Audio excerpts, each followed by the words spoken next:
आजको यस भिडियोमा म तपाईहरुलाई बताउँदैछु कि टिकटकको भिडियोको ब्याकग्राउन्ड कसरी चेन्ज गर्ने भनेर।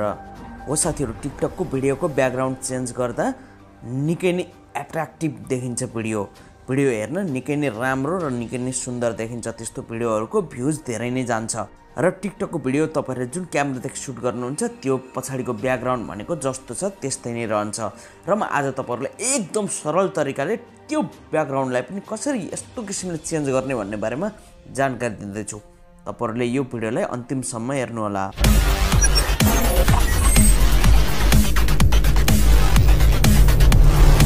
मोबाइल, इन्टरनेट, प्रविधि तथा टेक्नोलोजी सम्बन्धी विभिन्न जानकारीहरू नेपाली भाषामा पाउनको लागि हाम्रो च्यानललाई सब्स्क्राइब गरी साइडमा आउने बेल आइकनलाई पनि प्रेस गर्नु होला भन्दै आजको विषयवस्तुतिर लागौं।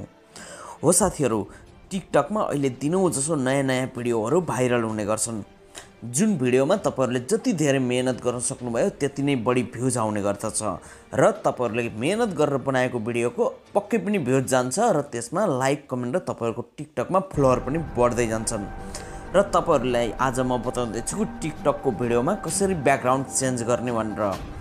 हामीले जुन नर्मल क्यामेरादेखि सुट गर्छौं पछाडीको सिन जस्तो छ त्यस्तै नै रहन्छ। तपाईहरुले त्यो भिडियोको ब्याकग्राउन्डलाई सजिलैसँग चेन्ज गर्न सक्नुहुन्छ। त्यसको लागि तपाईहरुले गुगल प्ले स्टोरबाट एउटा एप्स डाउनलोड गर्नुपर्ने हुन्छ। त्यो एप्सको नाम हो 3D LUT। यो एप्स तपाईहरुले गुगल प्ले स्टोरदेखि डाउनलोड गर्नुहोस् अथवा तल डिस्क्रिप्सनको लिंकमा पनि छ। यो एप्सलाई पहिला डाउनलोड गर्नुहोस्, डाउनलोड गरेर मोबाइलमा इन्स्टल गर्नुहोस्। इन्स्टल गरिसकेपछि यस्तो किसिमले खुल्छ। पहिला तपाईहरुले यो भिडियोलाई अन्तिमसम्म हेर्नुहोस् र यसलाई डाउनलोड गर्नु होला, किनभने यो हेरेपछि तपाईहरुले कसरी यसमा एडिट गर्ने भन्ने बारेमा जानकारी हुन्छ। र 3D LUT मोबाइल भन्ने एप्स यस्तो किसिमले खुल्छ। यस्तो किसिमले खुलिसकेपछि यहाँनिर ओपन ग्यालेरी भन्ने एउटा अप्सन छ, एउटा टेक अ सुट भन्ने अप्सन छ। तपाईहरुले ओपन ग्यालेरीमा क्लिक गर्नुहोस्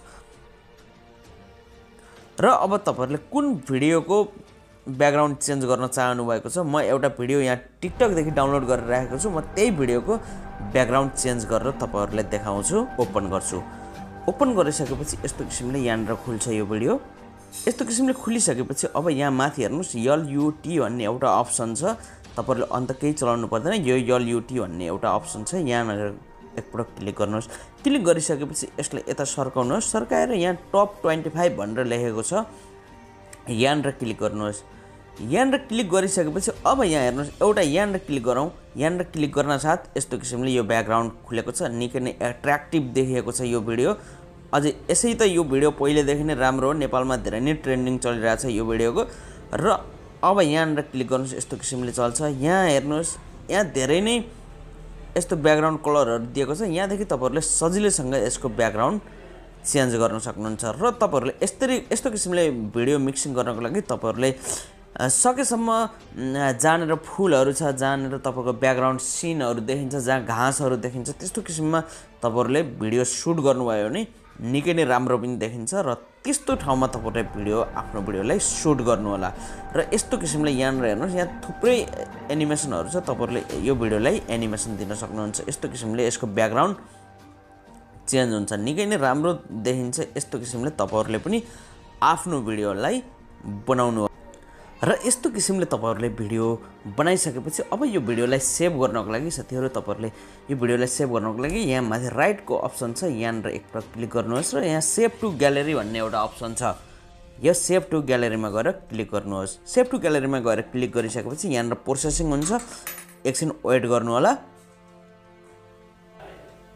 यस्तो किसिमले यो भिडियो हाम्रो तयार भइसकेको छ। म एकपटक प्ले गरेर देखाउँछु। पहिलाको भिडियो यस्तो थियो, अहिलेको भिडियो यस्तो किसिमले यसको कलर चेन्ज भएको छ। हेर्नुस् कस्तो राम्रो कलर आएको छ यसमा।